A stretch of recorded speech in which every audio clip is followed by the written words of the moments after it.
ग्रामसभा संपल्यावर ग्रामपंचायत कार्यालयाची दारं खिडक्या बंद करून, पंखे वगैरे बंद करून, दिवे मालवून, दाराला कुलूप लावून कुलपाची किल्ली खिशात टाकल्यानंतर पुन्हा एकदा कुलूप खेचून बघणारा ग्रामसेवक म्हणजे ठाकरेंच्या सेनेला कुलूप लावणारा हा संपादकच आहे.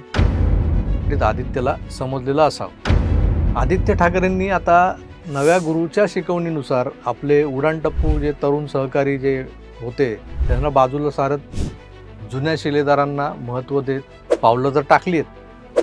मगर संजय राऊत ही असली हमजा अली मजारी था हे समजायला मात्र त्यांना उशीरच झाला आहे हे निश्चित.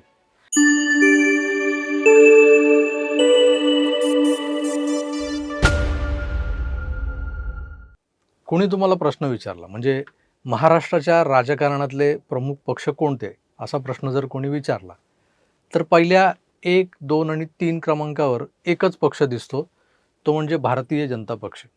पहिल्या नंबरवर भाजप, दुसऱ्या नंबरवर भाजप, तिसऱ्या नंबरवर पण भाजप आणि मग नंतर सुरू होते गणती. 4 नंबरवर शिवसेना शिंदे, 5 नंबरवर राष्ट्रवादी अजितदादा, 6वर उभाटा सेना, 7वर काँग्रेस आणि 8वर शप गट. शिंदेंच्या शिवसेनेला चारही बाजूने जर्जर करून अजितदादांचं नेतृत्व हरपलेल्या राष्ट्रवादीला फुटण्यापासून वाचवून या दोन्ही पक्षांचा सारा कंट्रोल जो आहे तो आता या राज्याचे मुख्यमंत्री माननीय देवेंद्रजींकडे आहे हे साक्षात सेक्युलर मीडियातल्या विश्लेषकांनी मान्य केले. हे मी काय सांगत नाही तुम्हाला.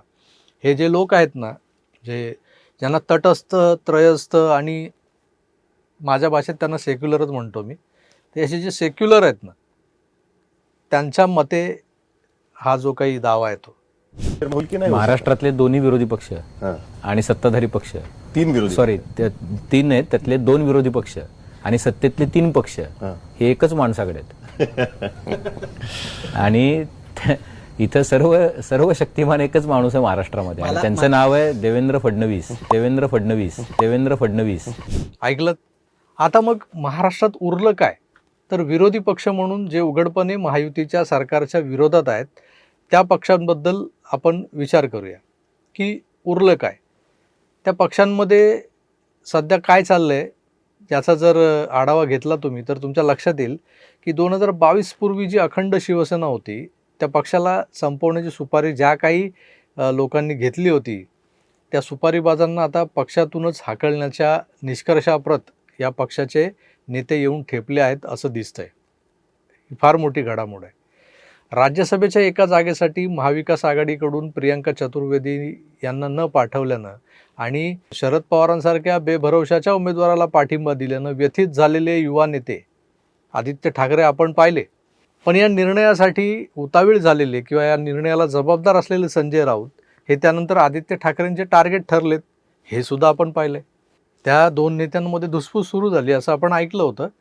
संजय राऊतांच्या कॉलरला धरून त्यांच्याशी बाचाबाची करण्या इतपत आदित्य ठाकरे बेताल वागणार नाहीत एवढी तर खात्री आहे. पण बंद दाराआड संजयला धुतला अशा आशयाचे AI फोटोज बनवून तसे थंबनेल बनवून लोकांनी या प्रकरणाला एक वेगळंच वळण लावलं होतं आणि मग मजा घेणाऱ्यांनी तेवढीच मजाही घेतली.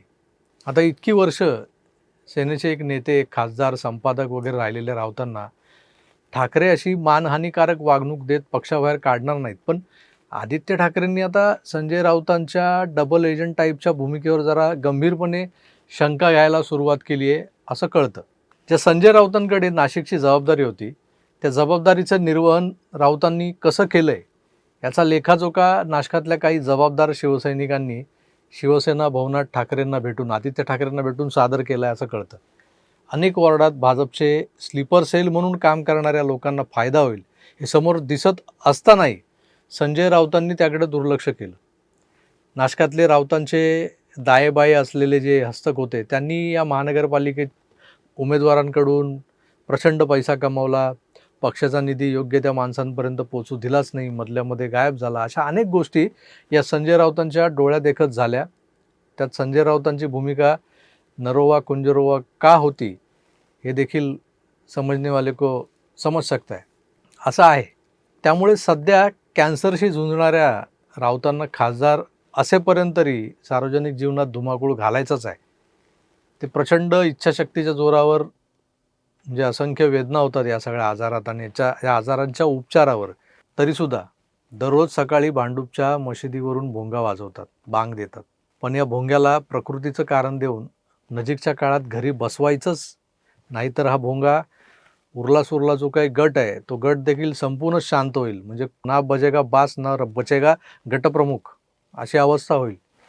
आता ते कसं असतं ना, ग्रामसभा संपल्यावर ग्रामपंचायत कार्यालयाची दारं खिडक्या बंद करून, पंखे वगैरे बंद करून, दिवे मालवून, दाराला कुलूप लावून कुलपाची किल्ली खिशात टाकल्यानंतर पुन्हा एकदा कुलूप खेचून बघणारा ग्रामसेवक म्हणजे ठाकरेंच्या सेनेला कुलूप लावणारा हा संपादकच आहे. हे मला वाटतं परवाच्या त्या मोहित कंबोजच्या मुलीच्या बड्डे पार्टीत आदित्यला समजलेलं असावं.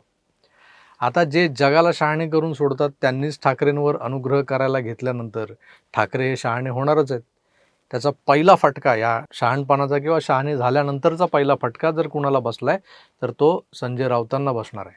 नाशिक महानगरपालिकेच्या निवडणुकीतही ठाकरे ब्रँडचा बँड बाजा वाजेल, असा जोर जोरात वाजेल असं वातावरण निर्माण झालं होतं आणि वाटत होतं.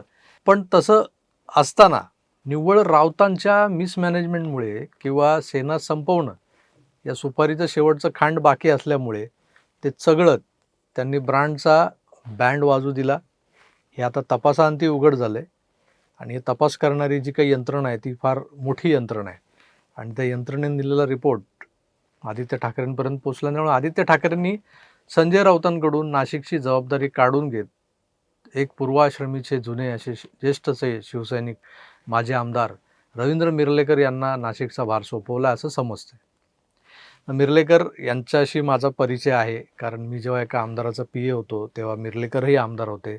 मिरलेकर गिरगावातले, त्यामुळे आमचं बऱ्यापैकी जमायचं. ते सिनियर होते, मी तेव्हा अगदी ज्युनियर होतो. ह्या लोकांकडे बघून आम्ही शिकलो आहे सगळं. त्यामुळे मिरलेकर काय आहेत हे मला माहिती आहे. जुने शिवसैनिक आहेत, संघटनात्मक रचना, पक्षबांधणी यांचा प्रदीर्घ अनुभव त्यांना आहे. आदित्य ठाकरेंनी आता नव्या गुरुच्या शिकवणीनुसार आपले उडाणटप्पू जे तरुण सहकारी जे होते, दिनो, रातकोआव होते, ते सगळे मर्या बिर्या त्यांना बाजूला सारत जुन्या शिलेदारांना महत्त्व देत पावलं तर टाकली आहेत. मगर संजय राऊत ही असली हमजा अली मजारी था हे समजायला मात्र त्यांना उशीरच झाला आहे, हे निश्चित. काही असो, धुरंधर सिनेमाचा परिणाम इतका जबरदस्त झाला आहे लोकांवरनं. उभाटा सेना लवकरच संजय राऊतांना जय महाराष्ट्र म्हणायला लावणार आणि घरी बसवणार यावर तर शिक्कामोर्तब झालं आहे. काही लोक म्हणत होते की आता पुढच्या वेळेला काय राऊतांना खासदारकी वगैरे मिळू देणार नाही. आता काही जण त्याला प्रियंका का बदला वगैरे समजतील, पण ज्यानं पक्ष खरोखरच बुडवला उसके साथ और क्या सलूक किया जाएगा, नाही का.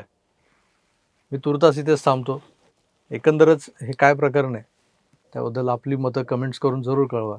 पुन्हा भेटूच, तर आपली काळजी घ्या आणि पाहत राहा आपलं आवडतं YouTube चॅनेल आकार DG9. धन्यवाद, नमस्कार.